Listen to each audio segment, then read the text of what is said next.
আসসালামু আলাইকুম। সুমাইয়া সাব্বির ডেইলি ভ্লগে সবাইকে স্বাগতম। তো সবাইকে শুভ নববর্ষ ১৪৩১। সবাইকে তার অনেক, অনেক শুভেচ্ছা। তো আশা করছি আপনাদের সবার দিনকালটা অনেক ভালোই যাচ্ছে। আমাদের দিনও আলহামদুলিল্লাহ ভালোই যাচ্ছে।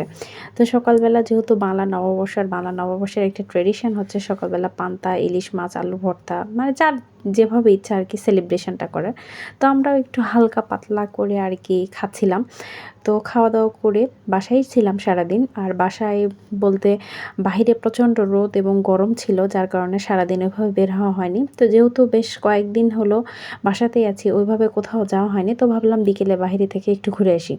তো সেইজন্য চলে গিয়েছিলাম রাজশাহী বিশ্ববিদ্যালয়ে গিয়েছিলাম। তো রাজশাহী বিশ্ববিদ্যালয়েও তেমন কোনো ভিড় নাই। সবাই ঈদের ছুটিতে মনে হয় বাসায় চলে গেছে। আমি তো গিয়ে পুরাই হতভম্ব যে মানে ইউনিভার্সিটির একটা ক্যাম্পাসে কোনো প্রোগ্রাম নাই। তো ১ম এ আমি রাজশাহী কলেজে যেতে চেয়েছিলাম। রাজশাহী কলেজে যখন সামনে দিয়ে যাচ্ছিলাম ওখানেও দেখলাম সেম অবস্থা যে কোনো প্রোগ্রাম হচ্ছে না। তো ভাবলাম তাহলে ইউনিভার্সিটির মধ্যে যাই। ইউনিভার্সিটিতে গিয়েও সেম অবস্থা। আর বাহিরে এত ভ্যাপসা মার্কা একটা গরম পড়ছে যে বাহিরে ঘোরাফেরা করাই দূর দায়। তো এজন্য ভাবলাম ওখানে বেশিক্ষণ টাইম স্পেন্ড না করে খুব দ্রুতই এখান থেকে আমরা চলে যাব। তো যেহেতু গেলামই সেজন্য ভাবলাম সামনের দিক থেকে একটু ছবি-টবি উঠে একটু ভিডিও-টিডিও করে চলে যাই। তো আমি, আমার ছোট ভাই, আমার আম্মু এই ৩ জনেই আমরা গিয়েছিলাম। তো ৩ জনে মিলে একটু ছবি-টবি তুললাম। এই যে আমার হাতের মেহেদি দেখেন খুব সুন্দর করে একটু মেহেদিও দিয়েছি। একটু হাত লালও হইছে।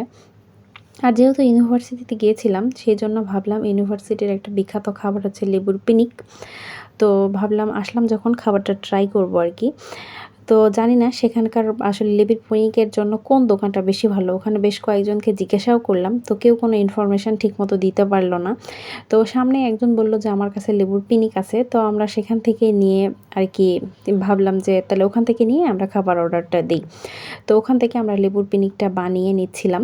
কিন্তু লেবুর পিনিক বানানোর আগেই আমার মনে হচ্ছিল যে এই পিনিকটা মনে হয় ভালো হবে না। কারণ আমি যেরকম ডেকোরেশন দেখছিলাম ওর ১ ভাগ ডেকোরেশনও ওইরকম ওখানে নাই। তো সেখানে বানায়ে আমাকে দিল। আমি খেয়ে দিয়ে একটু মুখে দিলাম। তবে একদম ভালো না। মানে একদম যাকে বলে বাজে এক অবস্থা। কিন্তু কি আর করব, টাকা দিয়ে কিনছি তো ভাবলাম ফেলে আর না দেই। তো এইভাবে সারাদিন ঘোরাফেরা করতেছিলাম। ঘোরাফেরা করে এই সামনে একটা কি জানি একটা চত্বর আছে তার পাশে গেলাম। গিয়ে এই তো আমাদের সারাদিন ঘোরাফেরার শেষ করে বাসার দিকে চলে আসব। তো সবাই সে পর্যন্ত ভালো থাকবেন। আল্লাহ হাফেজ।